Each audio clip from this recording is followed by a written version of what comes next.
وحده الصلاة والسلام على من لا نبي بعده وعلى آله وأصحابه أجمعين. أما بعد فقد قال الله عز وجل في شان حبيبه تعظيما له وتوقيرا: إن الله وملائكته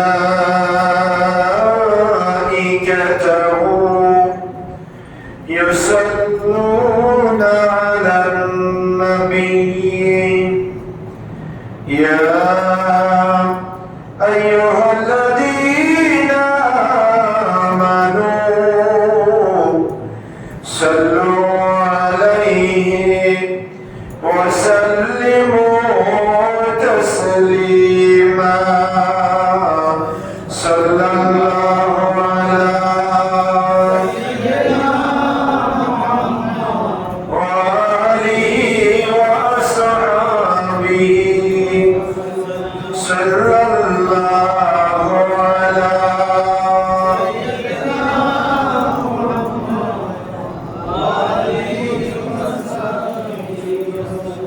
صلى الله على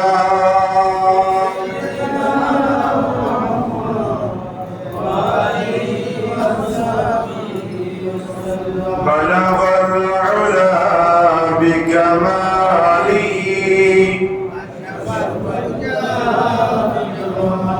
حسنت جميع وخصاله.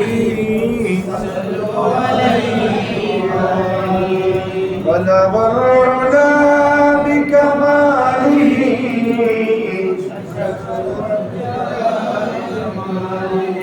حسنت جميع وخصاله. زمین و زمان تمہارے لیے مکین و مقام تمہارے لیے سنین و سنا تمہارے لیے بنے دو جہاں تمہارے لیے. بلغ العلا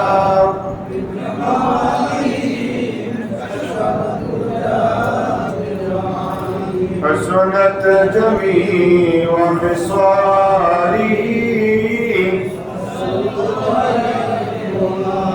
نگاہ عشق و مستی میں وہی اول وہی آخر وہی قرآن وہی فرقان وہی یاسین وہی طه.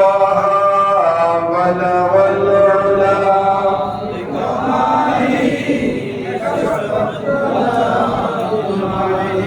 حسنت جميع وخصاله.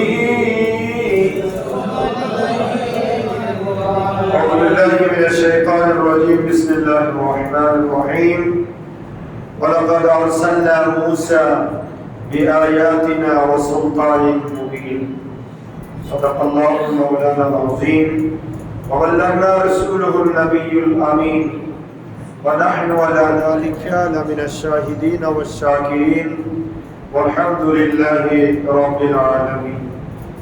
معزز محترم حضرات مسئولین اعظام সম্মানিত উলামায়ে কিরাম রাহমানি ওয়া রাহিমাকুমুল্লাহ, আমরা আল্লাহ সুবহানাহু ওয়া তাআলার আলিশান দরবারে লক্ষ কোটি শুকর আদায় করছি যে আল্লাহ পাকের অত্যন্ত দয়া এবং মেহেরবানিতে পবিত্র জমদুল উলাদ শেখ জুমা নামাজ জুমার এক মহান লক্ষ্যে আল্লাহর মসজিদে আসা বসা, সবাই একত্রিত হয়ে সালাম আরজ করার সুযোগ আর তৌফিক যে আল্লাহ আমাদেরকে দান করেছেন, তার দরবারে পড়ছি আলহামদুলিল্লাহ।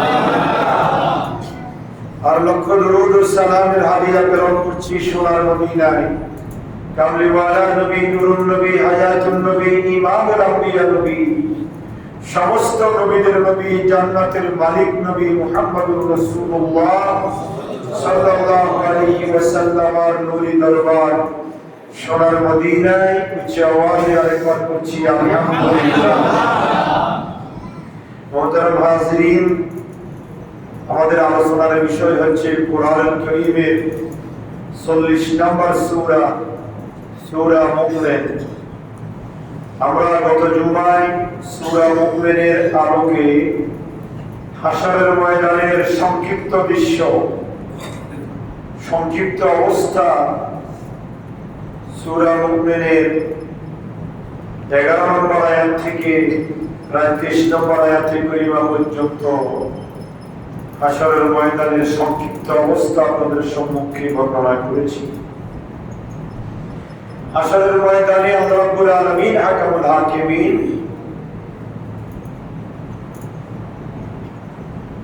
বান্দাকে জান্নাত এবং জাহান্নাম দেওয়ার ক্ষেত্রে কোন ধরনের জুলুম করবেন না, ঠিক কি না?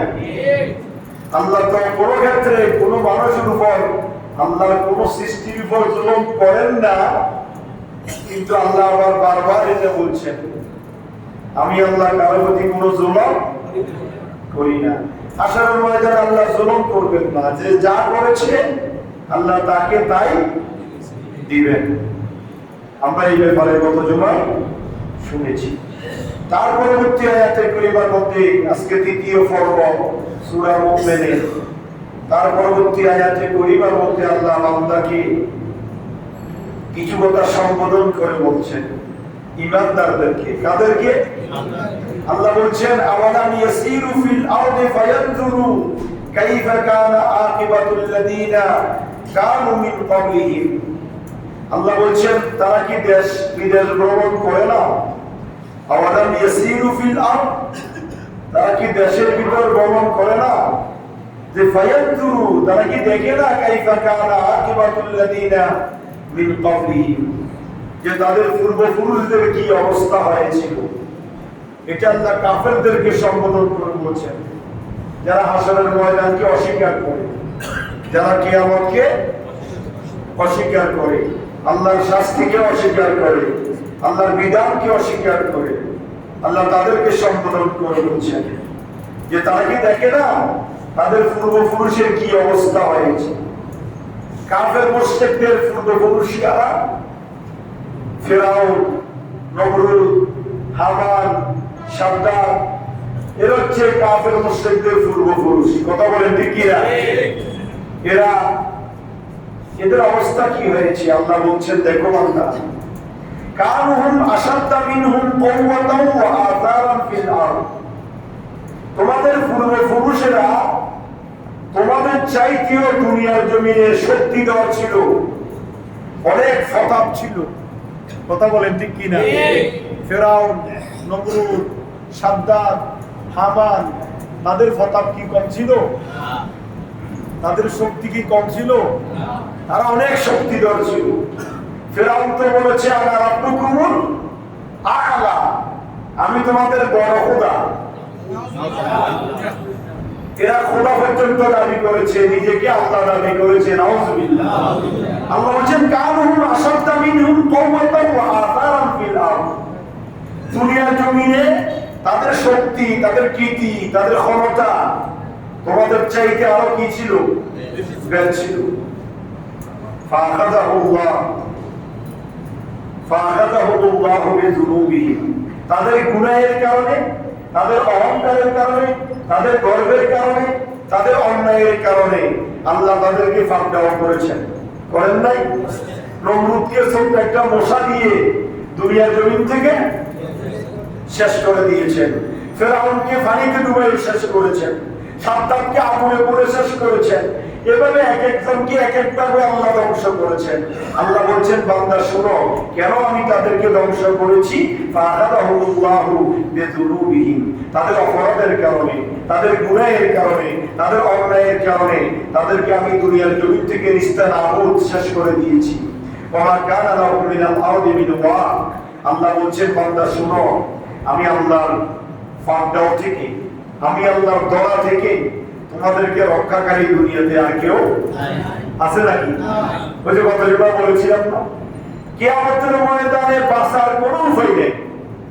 আপনি আমি এইটা সাহস করে দুনিয়ার জমিনে বলতে পারবো না যে আখিরাতে আমি নাজাত পাবোই। আমি নামাজ পড়েছি, রোজা রেখেছি, হজ করেছি, দান করেছি, নেক আমল করেছি, কোন আলেম, কোন বুজুর্গ, কোন পীর বলতে পারবে না যে কিয়ামতের ময়দানে পার হয়ে যাব। আমি কিয়ামতের ময়দানে আল্লাহর সামনে আমি, এই কথা বলার কোন সুযোগ কারো নাই। আল্লাহ বলছেন বান্দা সাবধান, ওমা কানা আল্লাহু মিনাল্লাহি মিন ওয়াক, আমি আল্লাহর গজব থেকে, আমি আল্লাহর দয়া থেকে রক্ষা করণীয়ওয়ালা পৃথিবীর জমিনে আরেকজন নাই। তারপর আয়াতে কারিমা আল্লাহ বলছেন যালিকা বিআন্নাহুম কানাত তা'তিহিম রুসুলুহুম বিল বায়িনাতি ফাকাফারু ফাআখাযাহুমুল্লাহ ইন্নাহু কাবিয়্যুন শাদীদুল ইকাব। আল্লাহ বলছেন বান্দা, এই কারণে আমি তোমাদেরকে ফাঁকদাও করব, এবং তাদেরকে ফাঁকদাও করেছি। নমরুদকে শেষ করেছি, হামানকে শেষ করেছি, ফিরআউনকে শেষ করেছি, সাদ্দাতকে শেষ করেছি, বড় বড় শক্তিধর ক্ষমতাধর রাষ্ট্রপ্রধানদেরকে আমি দুঃসাৎ করে দিয়েছি। কেননা শোনো, তাদের নিকট আমি আল্লাহর পক্ষ থেকে রাসূল এসেছিল। সুবহানাল্লাহ। ফিরআউনের সাথে ছিল মূসা, নমরুদের সাথে ছিল ইব্রাহিম। কথা বলেন না ঠিক কি না? আবু জাহেল, আবু লাহাব, উতবা সাহেবের সাথে ছিল আমার নবী মুহাম্মদুর সাল্লাল্লাহু। আল্লাহ বলেন তোমাদেরকে ফাঁকদাও করব এমনি নয়, তোমাদেরকে সঠিক রাস্তা দেখিয়ে দেওয়ার জন্য, ইহদিনাস সিরাতাল মুস্তাকিম দেখিয়ে দেওয়ার জন্য আমি আল্লাহ নবী প্রেরণ করেছি। নবীকে খালি প্রেরণ করি নাই, তাদেরকে কিতাব দিয়েছি। সুবহানাল্লাহ। যাকে কিতাব দিই নাই তাকে পূর্ববর্তী নবীদের কিতাব অনুসরণ করার জন্য তাগিদ দিয়েছি। শেষ জামানায় এসে আমি আপনি বলতে পারবো আল্লাহ শেষ জামানায় তো আমরা কোনো নবী পাই নাই। আল্লাহ বলেন আমার নবীকে তোমাদের থেকে পর্দা করেছি, কিন্তু কোটি কোটি আলেম ওলামা নবীদের কাছে যে কিতাব আমি আল্লাহ দিয়েছি এবং নবীদের বাণী হাদিস, সেগুলো তোমাদের কর্ণকুহুরে পৌঁছায় দেওয়ার জন্য আমি আল্লাহ যোগ্যতা সম্পূর্ণ আলেম ওলামা পৃথিবীর জমিনে তৈরি করে দিয়েছি। তারা তোমাদেরকে দ্বীনের দাওয়াত দিয়েছে। সুবহানাল্লাহ। আল্লাহ বলছেন বান্দা শোনো, ইন্নাহু কাবিয়্যুন শাদীদুল ইকাব, নিশ্চয় আমি আল্লাহর শক্তি কঠোর। আমি আল্লাহর দয়ার ক্ষেত্রে আমি আল্লাহ দৌড়ি না, কিন্তু দৌড়লে আমি আল্লাহ থেকে সাতার চুপ পাওয়ার কোন সুযোগ নাই। সুতরাং বান্দা সাবধান হয়ে যাও। আল্লাহ বলছেন তার পরবর্তী আয়াতের মধ্যে ওয়ালাকাদ আরসালনা মূসা বিআয়াতিনা, আমি আল্লাহ মূসাকে প্রেরণ করেছিলাম। আমাদের নবীকে মূসার মিসাল দিয়ে, উদাহরণ দিয়ে, এক্সাম্পল দিয়ে আল্লাহ আমাদেরকে বোঝাচ্ছেন। ওয়ালাকাদ আরসালনা মূসা, আমি আল্লাহ মূসাকে প্রেরণ করেছি বিআয়াতিনা, অসংখ্য নিদর্শনাবলী দিয়ে। সুবহানাল্লাহ। দেন নাই? মূসার নিদর্শনাবলী ছিল কি ছিল না? এদেরকে জায়গায় দেন। শীতকালে রাত বড়, এরা ঘুমাইলে কেমন হবে? আরো 80 বছর সামনের কাতারে, আমি বুঝি না, আমার সামনে 80 বছর। শীতকাল রাত বড়, সারাদিন ঘুমে, সারা রাত ঘুমের টাইম। মসজিদে আসি যদি আপনারা ঘুমের তলে কেমন হইব? তবে পিছনে পড়বে, এক করা যায় বসে বসে ঘুম যায়। আমার সামনে বসে ঘুমাইলে হবে না। আমার সামনে বসবেন যারা, আমার সাথে টেকেন কি কথা বলতে পারবেন। আমার থেকে তো আসতে হবে। আপনারা যদি উত্তর না দেন, বোবার মতো বসে থাকেন, আমার থেকে আসবে কিছু? যে কোনো বক্তা কথা বলতে হলে শ্রোতাদের অ্যাটেনশন দেখতে হবে, কথা বলেন না? শ্রোতাদের কি দেখতে হয়? অ্যাটেনশন দেখতে হবে। এখন তো আমাদের দেশে আমি কবিতার একটা মাহফিলে সেখানে খুব গরম হয়ে গেছিলাম এই গত রবিউল আউয়াল মাসে। আমি ওয়াজ করতেছি, ও সমাজের সরকারকে তুলতেছে, মাতবরকে তুলতেছে, এটাকে তুলতেছে। আমার ওয়াজের গুরুত্ব নাই, তারা শুধু তাদের নিয়ে ব্যস্ত। আল্লাহ রাসূল যখন দ্বীনের কথা বলতেন, আবু বকর, ওমর, ওসমান তিনটের কাকের মতো আল্লাহ রাসূলের সামনে বসে দেখতেন। সুবহানাল্লাহ। তারা স্টেজে উঠে আল্লাহ রাসূলের সামনে বসতেন না, সাথে বসতেন, সামনে বসতেন, আল্লাহ রাসূল কি বলতেছেন শুনতেন। এখন মনে করে যে বক্তার পাশে বসতে পারলে বাহাদুরি, এই জন্য ওখানে বসার চেষ্টা করে, বক্তার আলোচনার মাঝে ডিস্টার্ব দেয়। অনুরূপ ভাবে আরেকটা আমাদের সমাজের রসম আছে, এটা বলতেছি আপনাদের শিক্ষার জন্য। মনে করেন এক বক্তা আলোচনা করতেছে, বক্তা আরেকটা আসতেছে না, সেক্ষেত্রে নারায়ে তাকবীর দিয়ে আনতে এই বক্তা কোরআনের আয়াত আলোচনা করতেছে, রাসূলের হাদিস বলতেছে, ওই ফাঁকে ওটা নিয়ে ব্যস্ত। তাহলে রাসূলের হাদিসের চাইতে আল্লাহর কোরআনের চাইতে ওই বক্তার মর্যাদা বেশি নাকি? সে আসতেছে তার মতো করে চলে আসবে, এটা আমাদের সুন্নিদের মধ্যে বেশি। কওমি জামাত এবং এই কওমিদের মধ্যে এটা নাই। যত বড় বক্তব্য আইন বসে দেখবো, ও ওয়াজ করতেছে, ও ওয়াজ করতেছে, আর যত বড় বক্তব্য উনি আসি ওনার সাথে বলবে, ওনার জায়গায় উনি বসে থাকবেন, ওনার আলোচনা শেষ, ওনাকে ব্যাগ দিবে। কিন্তু আমাদের সুন্নিদের মধ্যে এই বিভ্রান্তি গুলো বেশি। শরীয়ত তো বুঝে না, শরীয়তের জ্ঞান তো কিছু নাই, আরো বলতে গেলে যেটা রিয়েকশন মনে করে। অনুরূপ ভাবে বক্তার আলোচনা চলতেছে, আপনি ঘুম দেবেন, তাহলে আমি তো আর এখানে এত সিদ্ধি দরকার নাই, আমি তো কিচ্ছা করতেছি না, আমি তো কোনো ঘটনা বলতেছি না, সরাসরি কোরআন থেকে বলতেছি। কথা বলে ঠিক কি না? এই জন্য জুমার দিনের জন্য প্রস্তুতি নিবেন। যারা আসতেছে না কি হয়েছে, যারা খবর পরে আসবে না, কতগুলো আছে খবর সময় আসবে, তো তারা না আসুক, আপনিও তখন আসেন, আপনাকে তো বাধ্য করে নাই আজানের পরে আসতে হবে। আপনি আসি গেলে জুড়বেন কেন? আপনি আগে প্রস্তুতি নিবেন। আমার আজকে জুমার 2 ঘন্টা মসজিদে বসে দেখতে হবে, তাহলে আমাকে প্রস্তুতি, ঘুম, শারীরিক সবকিছু আমাকে চিন্তা চেতনা নিয়ে মসজিদে আসতে হবে। হুজুরের কিছু আলোচনা শুনবো, আমল করার চেষ্টা করবেন। সুতরাং অনুরোধ করবো, যারা শুরু হইবেন, কোন যাইবেন, তারা মসজিদের সামনে কাতার হিসেবে দোতলা যায়, কোন যান, কোনো সমস্যা নেই। যাই হোক, বলতেছিলাম কি, আল্লাহ বলছেন ওয়ালাকাদ আরসালনা মূসা বিআয়াতিনা ওয়া সুলতানিন মুবিন। আমি আল্লাহ মূসাকে অসংখ্য নিদর্শনাবলী দিয়ে দুনিয়ার জমিনে প্রেরণ করেছি। সুবহানাল্লাহ। আল্লাহ নবীদেরকে নিদর্শন দিয়েছেন, সব নবীকে মুজিজা দিয়েছেন। কি দিয়েছেন বলেন না? নবীদের মুজিজা, ওলিদের কারামত। ওলিদের কি? কারামত। আর নবীদের মুজিজা। মুসা কলিমুল্লাহকে অসংখ্য মুজিজা দিয়েছেন। তার মধ্যে একটা হচ্ছে লাঠি, হাতে নিলে লাঠি হতো, ছেড়ে দিলে সাপ হয়ে যেত। আরো অসংখ্য মুজিজা আছে, এটা এক নাম্বার একটা মুজিজা।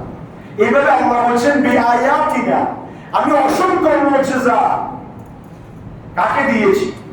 মূসাকে দিয়েছি। ওয়া সুলতানিন মুবিন, এবং আমি আল্লাহ মূসাকে স্পষ্ট নিদর্শনাবলী দিয়ে দুনিয়ার জমিনে প্রেরণ করেছি। কাদের কাছে? আল্লাহ বলছেন তার পরবর্তী আয়াতে, ইলা ফিরআউনা ওয়া হামানা ওয়া কারুনা। ফিরআউন, হামান, কারুন, সাদ্দাত, এই সমস্ত ব্যক্তিদের কাছে আমি মূসাকে প্রেরণ করেছি। ফাকালু সাহিরুন কাদ্দাব, এই দুনিয়ার মানুষ শুনো, এটা বলে আল্লাহ আমার নবীকে সান্ত্বনা দিচ্ছেন। আপনাকে আবু জাহেল, আবু লাহাব, উতবা, সাইবা কষ্ট দিচ্ছে, আপনি কেন কষ্ট পাচ্ছেন? ইতিপূর্বে মূসাকে আমি অসংখ্য নিদর্শনা দিয়ে পাঠাইছিলাম, তারা মূসাকে কি বলেছে? ফাকালু সাহিরুন কাদ্দাব, তারা মূসাকে জাদুকর বলেছে, মিথ্যাবাদী বলেছে। নাউযুবিল্লাহ। সুতরাং আপনি নবী, নারাজ হওয়ার, দুঃখ পাওয়ার কোনো কারণ নাই। ফালাম্মা জাআহুম বিল হাক্কি মিন ইনদিনা, অতঃপর মূসা যখন আমি আল্লাহর পক্ষ থেকে সত্য সহকারে তাদের নিকট পৌঁছলো, فقالوا اقتلوا أبناء الذين آمنوا معه واستحيوا نساءهم وما كيد الكافرين إلا في ضلال। তখন তারা বলল, যারা তার সঙ্গী, যারা মূসার সাথী, তাদের মধ্যে যারা মূসাকে বিশ্বাস করে, মূসার উপর ঈমান এনেছে, তাদের মধ্যে যারা পুরুষ পুত্র সন্তান, তাদেরকে আপনি হত্যা করুন। ফেরাউন অর্ডার দিচ্ছে। ফেরাউন কি দিচ্ছে? ফেরাউন বলতেছে যারা মূসাকে মানে, মূসার উপর ঈমান আনে, মূসাকে অনুসরণ করে, আপনি তাদেরকে কি করুন? তোমরা তাদেরকে হত্যা করে দাও, তাদের ছেলেদেরকে, আপনার যারা তাদের সন্তান তাদেরকে, আর ওয়াস্তাহিউ নিসাআহুম, আর তাদের মধ্যে যারা নারী তাদেরকে জীবিত রাখো। নাউযুবিল্লাহ। আমরা আরো আগে সূরা আম্বিয়া, সূরা মরিয়ম, ওইদিকে 16-17 নম্বর সূরা আলোচনা করার সময় আপনাদেরকে মূসা আলাইহিস সালামের ঘটনা বলেছিলাম। মূসাকে মারার জন্য ফেরাউন বনি ইসরাইলের লক্ষ লক্ষ মানুষকে মেরেছে। কথা বলেন ঠিক কি না? লক্ষ লক্ষ পুত্র সন্তানকে দুনিয়ার জমিন থেকে কতল করে দিয়েছে, শেষ করে দিয়েছে, একমাত্র তাকে মারার জন্য। সংক্ষিপ্ত ভাবে বলছি, ফেরাউন স্বপ্নে দেখছে যে তাকে কে সাপে দৌড়াচ্ছে। কি দৌড়াচ্ছে? স্বপ্নে সাপ দেখলে পুত্র সন্তান হয়। কি সন্তান হয়? অথবা সাপ দেখলে পুত্র সন্তান হয়।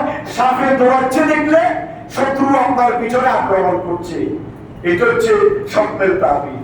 তো ফেরাউন যখন এই স্বপ্ন দেখলো, ফেরাউন তার দলবল বাহিনী নিয়ে বসলো এবং কয়েকটা গণককে নিয়ে বসেছে। এটা আপনারা সঙ্গে আগে আলোচনা করেছি, বুঝার জন্য বলছি। তখন সে গণকেরা বললো, যাও না, এমন একটা ছেলে জন্মগ্রহণ করবে যেটা আপনার রাজত্ব কেটে নিবে।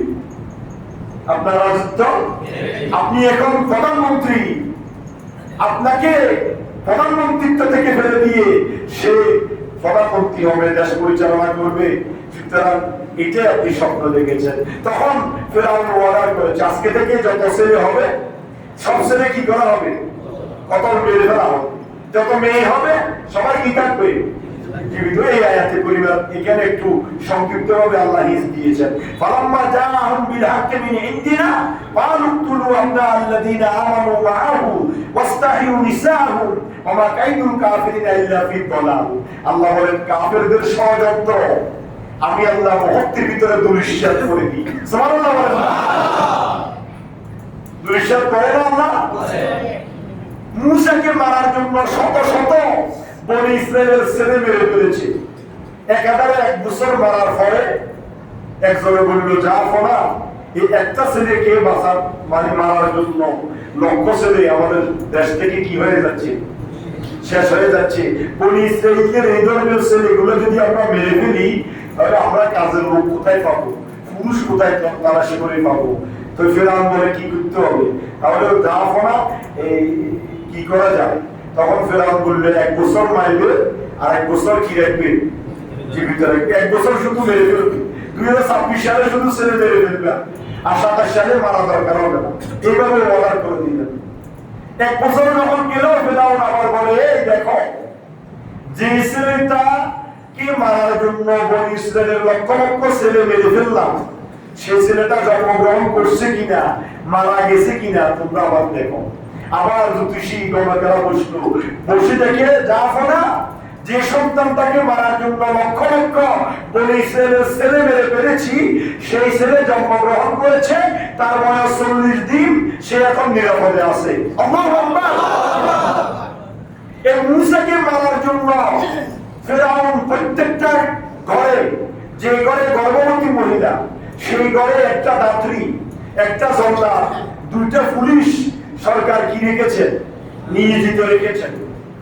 সন্তান ডেলিভারি হবে, জল্লাদ দাত্রী দেখবে, দেখার পরে ছেলে যদি হয় জল্লাদকে বলবে, জল্লাদ সেটা কতল করে ফেলবে, পুলিশ সেটা নিরাপত্তা দিয়ে সে ছেলেটাকে নিয়ে ফেলে দিবে। স্বপ্নে দেখার পরে আবার বলতেছে, ওই ছেলেটা জন্মগ্রহণ করছে, 40 দিন বয়স। বলে, কি কয়? ওই ছেলেকে মারার জন্য তোমাদেরকে এত বেতন দিচ্ছি, এভাবে পাহারা দিচ্ছ তোমরা। ওই ছেলে জন্মগ্রহণ করলো, আবার 40 দিন তার বয়স হয়ে গেল, তোমরা কি করছো? যাও। আপনারা মনে আছে মুসা আলাইহিস সালামের বোন ছিল, মুসা আলাইহিস সালামের বোন বড় বুদ্ধিমান ছিল। জল্লাদ, পুলিশ, দাত্রী সহ ওই মুসা যেখানে জন্মগ্রহণ করেছে সেখানে গেল তার জন্য। দেখতেছে পুলিশ জল্লাদ আসতেছে, মুসা আলাইহিস সালামের মা বলে আইসা শেষ, আমরা তো কয়েকটা অপরাধ অপরাধী। একটা হলো ছেলে হয়েছে মারি নাই, এক অপরাধ। 2 নম্বর ছেলে হয়েছে সরকারকে জানাই নাই, 2 অপরাধ। এটার জন্য তো আমাদের কঠিন অবস্থা।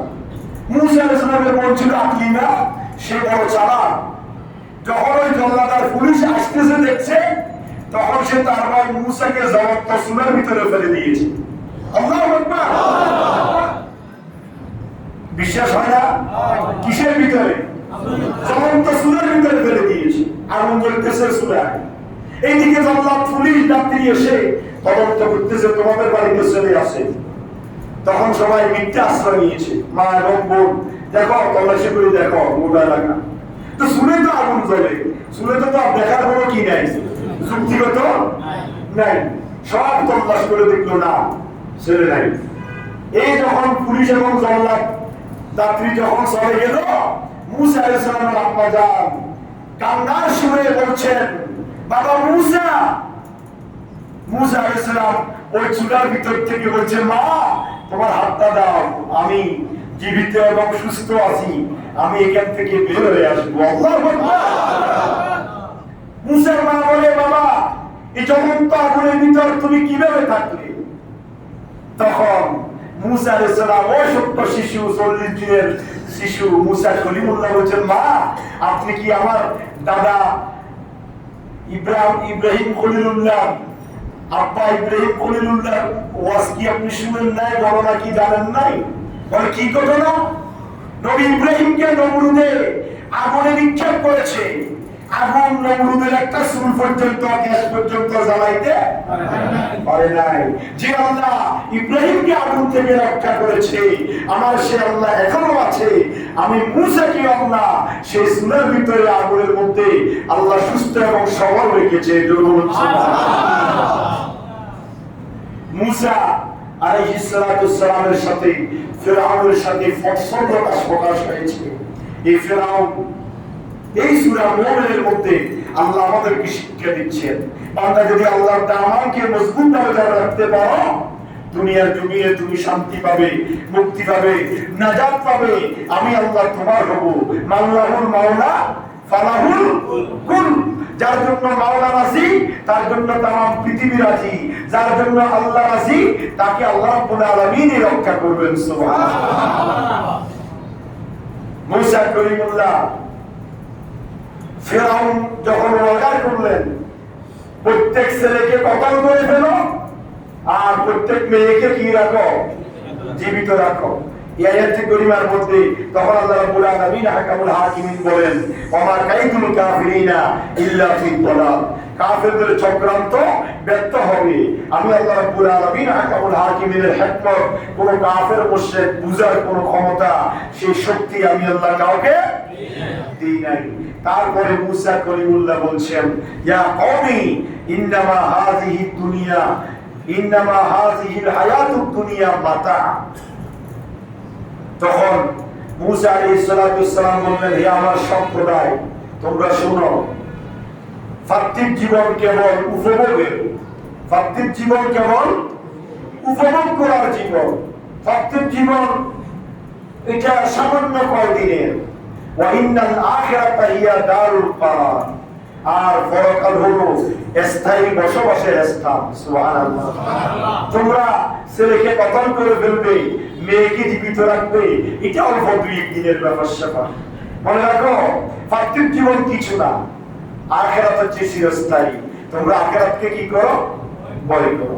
তার পরবর্তী আয়াতের মধ্যে আল্লাহ বলছেন, মান আমিলা সাইয়্যাতান ফালা ইউজজা ইল্লা মিসলাহা। যে মন্দ কাজ করে সে অনুরূপ প্রতিফল পাবে। এই কথাটা আপনাদের সামনে আরো কয়েকবার বলেছিলাম। আল্লাহ রাব্বুল আলামিন উম্মতে মুহাম্মাদীকে এমন নিয়ামত দিয়েছেন, এমন সুযোগ দিয়েছেন যেটা আর কোনো নবী রাসূলকে তাদের উম্মতকে দেন নাই। সেটা কি জানেন?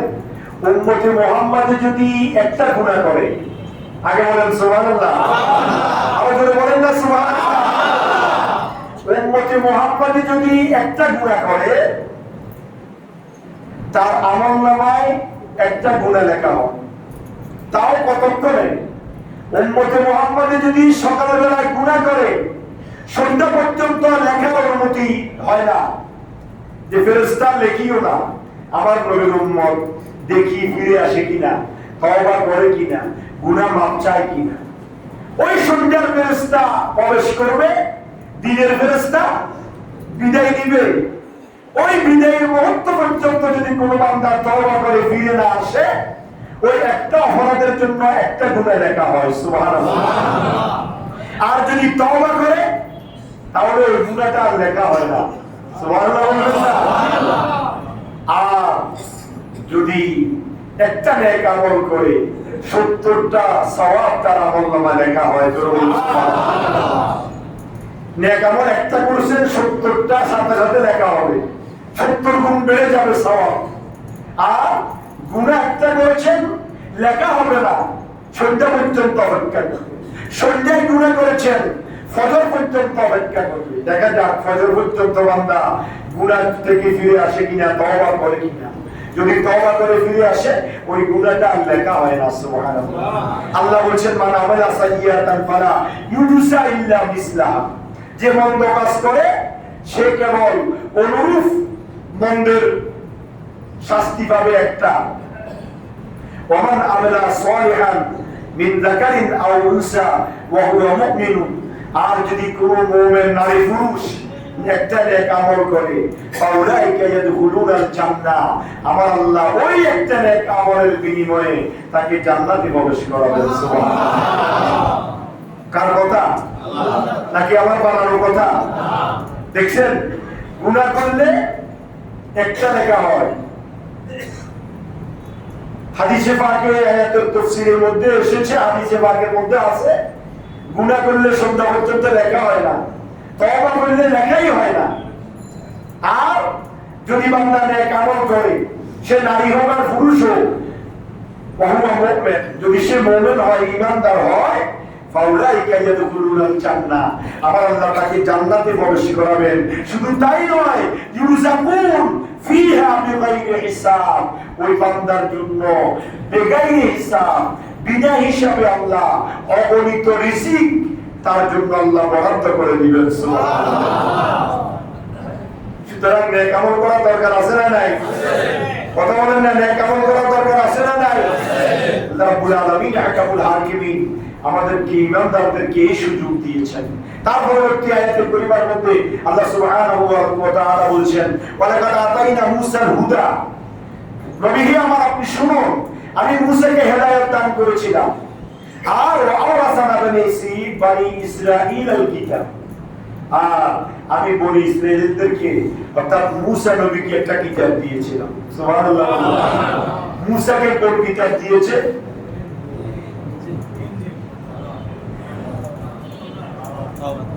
মাশাআল্লাহ। কিছু বলতে পারছেন, কিছু বলতে পারেন না, কিছু বলতে যদি ভুল হয় তাহলে চুপ করে রয়েছেন।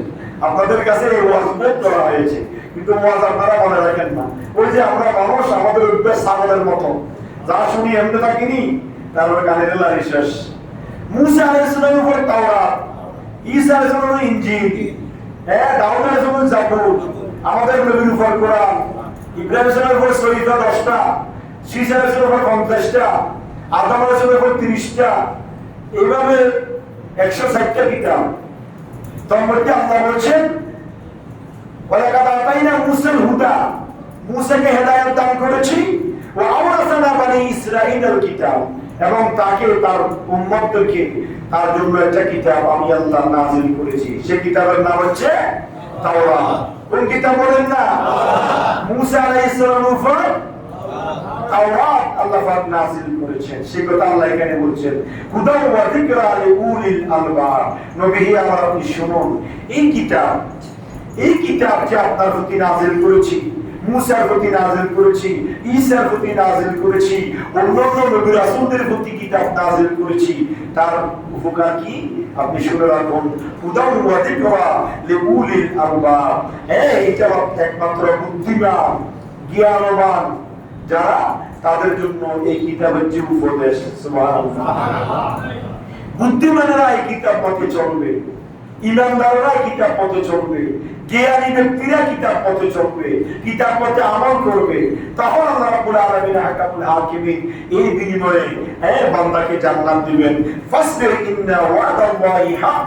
সুতরাং নবী আমার, আপনি ধৈর্য ধারণ করুন। ওয়াস্তাগফির লিযামবিকা, আপনি আপনার উম্মতদেরকে বলে দেন তারা যেন তাদের গুনাহের জন্য আল্লাহর কাছে ক্ষমা চায়। ওয়াসাব্বিহ বিহামদি রাব্বিকা বিল আশিয়্যি ওয়াল ইবকার, তারা যেন সকাল এবং সন্ধ্যায় সব সময় আল্লাহর জিকিরে মশগুল থাকে। সুবহানাল্লাহ। দরকার আছে না নাই? দরকার আছে না নাই? আমরা যদি সকাল সন্ধ্যা আল্লাহর জিকিরে মশগুল থাকি, আল্লাহর নেক আমল করি, আল্লাহ আমাদেরকে জান্নাত দিবেন। শুধু জান্নাত নয়, আল্লাহ বলেন তার বিনিময়ে আমি আল্লাহ তোমাদেরকে জান্নাতে অসংখ্য নাজ ও নিয়ামত রিজিকের ব্যবস্থা করে দিব। সুবহানাল্লাহ। জান্নাতে রিজিক অভাব থাকবে না। যত অভাব দুনিয়াতে, যত অভাব দুনিয়াতে, জান্নাতে কোনো কিছুর কি নাই, অভাব নাই। এটা আল্লাহ মুমিনের জন্য বরাদ্দ করে রেখেছেন, কাফেরদের জন্য কিছু নাই। আর দুনিয়াও সিজনুল মুমিন ওয়া জান্নাতুল লিল কাফিরিন, হাদিসে পাক। মনে রাখবেন, যারা জেলখানায় গিয়েছেন কোন কারণে অকারণে একবার দুইবার, তারা জানেন জেলখানা কি মনে ইচ্ছা মতো খানা খাইতে পারে না। আল্লাহ আমাদেরকে নেয় না অনেক, আমিন বলেন না। জেলখানা কি নিজের ইচ্ছা মতো যেমন তেমন করতে পারে না। আর দুনিয়াও সিজনুল মুমিন, এই দুনিয়া হচ্ছে মুমিনের জন্য জেলখানা। যেমন ইচ্ছা তেমন করতে পারবেন না, যা ইচ্ছা তা খাইতে পারবেন না। জেলখানায় সবাইকে একবার যাওয়া দরকার আছে, অভিজ্ঞতা হাসিলের জন্য। যেখানে ইচ্ছে সেখানে শুনতে পারবেন না, যখন ইচ্ছা তখন শুনতে পারবেন না, যখন ইচ্ছা তখন গোসল করতে পারবেন না। কথা বলেন, ক্রাইটেরিয়া আছে না নাই? সিজনুল মুমিন, মুমিনের জন্য কয়েকখানা জেলখানা। আর ওয়া জান্নাতুল লিল কাফিরিন, কাফের মুশরিকদের জন্য জান্নাত। দুনিয়াতে দালান কোঠা বাড়ি ঘর টাকা পয়সা দম দৌলত অভাব আছে? আনন্দ ফুর্তির অভাব আছে? নাই। তাদের কোনো ক্রাইটেরিয়া নাই, সীমাবদ্ধতা নাই। যেমন ইচ্ছা তেমন করতে পারে, যেদিকে ইচ্ছা সেদিকে যাইতে পারে, যা ইচ্ছা তা করতে পারে। আমি আপনি একটা ক্রাইটেরিয়া কিন্তু সীমাবদ্ধতা আছে, যেটা ইচ্ছা সেটা করতে পারবো না, যা ইচ্ছা তা খাইতে পারবো না, যেমন ইচ্ছা তেমন করতে পারবো না, যেদিকে ইচ্ছা সেদিকে যাইতে পারবো না। কথা বলে পারবো? সুতরাং এই সিস্টেম মতো যদি আমরা চলি, আল্লাহ আমাদের জন্য আখিরাতেও জান্নাতের নাজ ও নিয়ামত বরাদ্দ করে রাখবেন। আল্লাহ আমাদেরকে এই আজকে যা আলোচনা করেছি মুমিনের ক্রাইটেরিয়া এবং মুমিনের গুণাবলী এবং আমাদেরকে যে আল্লাহ কিতাব দিয়েছেন সেই কিতাবের অনুসরণ, নবীদের অনুসরণ, পরকালের জান্নাত লাভের মাধ্যম, আল্লাহ এগুলো আমাদেরকে আমল করার তৌফিক দান করুক। আমিন। এটা মাসালা প্রতিদিন 2 মিনিট 2 মিনিট মাসালা বললে লাভ হবে না? বললে লাভ হবে কি? গত জুমা আমরা বলেছিলাম কি 5 ওয়াক্ত নামাজের মুস্তাহাব কেরাত, সুন্নাত কেরাতগুলো সম্পর্কে বলেছিলাম। এই কেরাতগুলো পড়লে আমাদের সবাই লাভ, ইমাম সাহেব পড়লে সবাই লাভ। এই জন্য আমরা ইমামকে বলবো না কেরাত লম্বা করিয়ে, কেরাত ব্যাখ্যা করিয়ে লম্বা হয় বাকি হয়, এগুলো আমরা বলবো না। বললে আমরা সওয়াব থেকে বঞ্চিত হয়ে যাবো। ঠিক কিনা? মনে আছে কিনা? আজকে বলবো ফরজ নামাজের পরে, ফরজ নামাজের পরে কি কাজ করলে অতি সহজে জান্নাত লাভ করা যায়। আল্লাহ নবী ইরশাদ করেছেন, যে ব্যক্তি প্রত্যেক ফরজ নামাজের পরে, কি নামাজ? মনে থাকবে কি নামাজ? প্রত্যেক ফরজ নামাজের পরে যে ব্যক্তি আয়াতুল কুরসি পড়বে একবার আয়াতুল কুরসি, আল্লাহু লা ইলাহা ইল্লা হুয়াল হাইয়ুল কাইয়্যুম লা তাখুযুহু সিনাতুন ওয়া লা নাওম। তৃতীয় পারার প্রথম পৃষ্ঠা, তৃতীয় পারার মেজরিটি জানেন আয়াতুল কুরসি, আশা করি না জানলে শিখে নেবেন। তৃতীয় পারার প্রথম পৃষ্ঠা। যে ব্যক্তি প্রত্যেক ফরজ নামাজের পরে একবার আয়াতুল কুরসি পাঠ করবে, ওই ব্যক্তি জান্নাতে যাওয়ার মধ্যে শুধু প্রতিবন্ধকতা হবে মৃত্যু, ওই ব্যক্তি মরে নাই, এই জন্য জান্নাতে বসতে পারতেছে না। অর্থাৎ যে ব্যক্তি প্রত্যেক ফরজ নামাজের পরে একবার আয়াতুল কুরসি পাঠ করবে, আল্লাহ পাক তাকে জান্নাত দিবেন। সুবহানাল্লাহ। সেটা কি বিনা হিসেবে জান্নাতে যাবে? তো বলে যে সে জান্নাতে যাবে, সে জান্নাতি, কিন্তু এখন সে জান্নাতে যাইতে পারে নাই, মাঝখানে একটা প্রতিবন্ধকতা আছে, সেটা হচ্ছে মৃত্যু। মরে নাই, মরলেই সে জান্নাতে যাবে। ইয়া রাসূলুল্লাহ, তার কারণটা কি? বলে যে তার কারণ হচ্ছে সে যে প্রত্যেক ফরজ নামাজের পরে আয়াতুল কুরসি পাঠ করে, এই আয়াতুল কুরসি পাঠ করার বিনিময়ে আল্লাহ রাব্বুল আলামিন আহকামুল হাকিমিন খুশি হয়ে তাকে জান্নাত দিবেন। সুবহানাল্লাহ। এটার ভিতরে আরো অনেক রহস্য আছে, আছে না নাই? আছে না নাই? তো সেই রহস্যগুলো কি? সেই রহস্য হলো আপনি আয়াতুল কুরসি কখন পড়বেন? যখন আপনি নামাজ পড়বেন। কথা বলেন না ঠিক কিনা? তো নামাজ তো জান্নাতের কি? আসসালাতু মিফতাহুল জান্নাহ। তো নামাজ বেহেশতের চাবি। তো আপনি বেহেশতের চাবি নেওয়ার জন্য, আল্লাহকে খুশি করার জন্য তো আপনি কোথায় এসেছেন? নামাজ পড়তেছেন। তো নামাজ পড়ার কারণে আপনি আয়াতুল কুরসি পড়ার সুযোগ হচ্ছে। এজন্য আল্লাহ রাসূল বলেছেন যে ব্যক্তি প্রত্যেক ফরজ নামাজের পরে একবার আয়াতুল কুরসি পাঠ করবে, সেই ব্যক্তি জান্নাতে যাবে বিনা হিসাবে।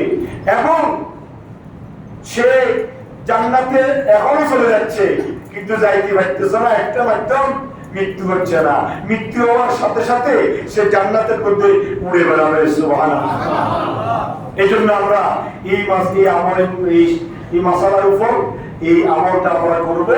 প্রত্যেক ফরজ নামাজের পরে আমরা একবার কি পড়বো? আয়াতুল কুরসি পড়বো। তারপরে আমরা আয়াতুল কুরসির আগে সালাম ফিরাই, আল্লাহুম্মা লা মানি'a লিমা আতাইতা ওয়া লা মু'তিয়া লিমা মানাতা ওয়া লা ইয়ানফা'ু যাল জাদ মিনকাল জাদ, এটা পড়বো। আস্তাগফিরুল্লাহ তিনবার পড়বো, আল্লাহু আকবার তিনবার পড়বো। তারপরে আসসালাতু সালামু আলাইকা সাইয়্যিদি ইয়া রাসূলুল্লাহ, নবীর উপর দুরূদ শরীফ পাঠ করবো। তারপর আমরা আয়াতুল কুরসি পড়ে আল্লাহুম্মা আনতাস সালাম ওয়া মিনকাস সালাম ওয়া ইলাইকা ইয়ারজুস সালাম, এটা পড়বো। তারপর আমরা সুন্নাত নফল পড়বো।